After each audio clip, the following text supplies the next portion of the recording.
শিৱসাগৰ ভাদৰা কৃষিপাম নিগমত আজব ঘটনা। গাঁওখনত যোৱা নিশাৰে পৰা লাগিছে হোৱা-দোৱা। গাঁওখনৰে গোবিন্দ বৰপাত্ৰ গোহাঁই ঘৰলৈ আগমন ঘটিছে লোকৰ। সহস্ৰজনৰ মনত কৌতূহল। পিছে কাৰণ শুনিলে আপুনি হ'ব আচৰিত।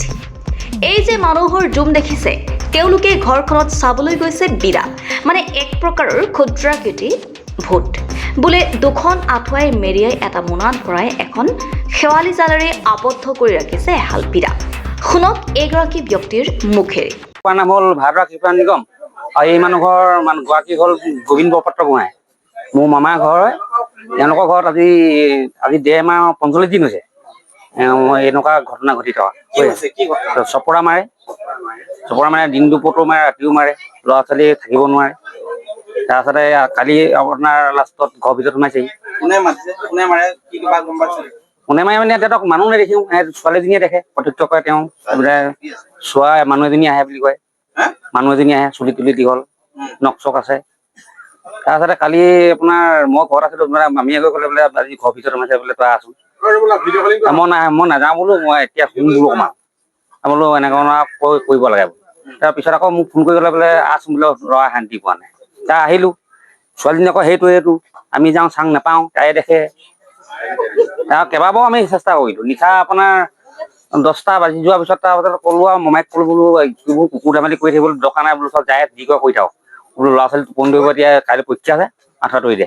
সেই প্ৰথম আঁঠুৱাখন তৰি পিনি ছেকেণ্ডখন আঁঠুৱা তৰিবলৈ যাওঁতে ছোৱালীজনীয়ে আঁঠুৱাৰ ভিতৰত সোমালে বুলি ক'লে। আঁঠুৱাৰ ভিতৰত সোমালে বুলি ক'লে আমি মমাই মই আগফালে ঘূৰি পিনি আঁঠুৱাখন নুইয়াই আছে কৈ আছে। তাৰপৰা আমি গোলটো বলটো নিচিনা বনালো। তাত 3 বাৰমান উঠিছো, আছে নাই বোলে আছে। চুলি দীঘল, আঙুলি এটা পিন্ধি আছে ৰঙা, জিলিক মিলিক কৰি আছে আঙুলিটো।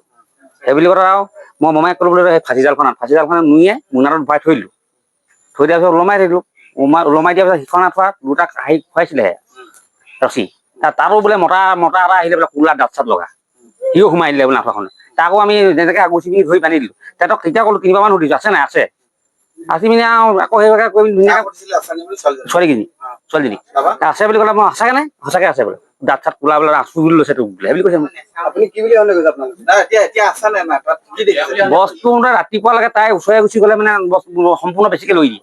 কিবাকে এনেকে হেৰি উশাহ লোৱা এনেকে বস্তুটো মাৰি থাকে।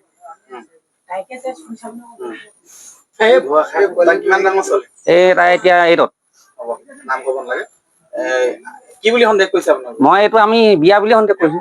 বিয়া বুলি সন্দেহ কৰিছো। বিয়া মানে কি বস্তু এইটো? মেলি দিছে। এই মানুহৰ ছোৱালীৰ নামৰ নাম কৰি মেলি দিছে। আত্মা এইবোৰ কিবা জীৱ জন্তু তেনেকুৱা সিহঁতি কয় কেতিয়াবা ইমানটোমান চাব, কেতিয়াবা ওখ হৈ দিয়ে বুলি কৈছে।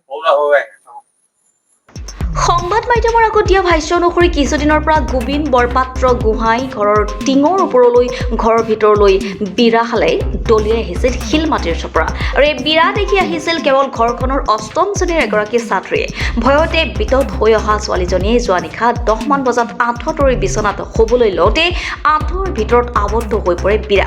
ছোৱালীজনীয়ে চিঞৰ বাখৰ কৰাত পিতৃ মাতৃয়ে আঁঠুৱাই মেৰিয়াই বৰ্তমান আবদ্ধ কৰি ৰাখিছে ওলমাই থোৱা এটা মোনাত।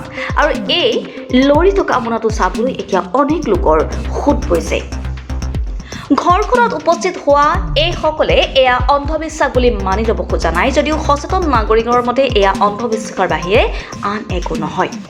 বিজ্ঞান প্ৰযুক্তিৰ এই যুগত এয়া অন্ধবিশ্বাসৰ অন্যতম যেন উদাহৰণ। সেয়া প্ৰমাণ কৰিবলৈ প্ৰশাসনে লোক ব্যৱস্থা।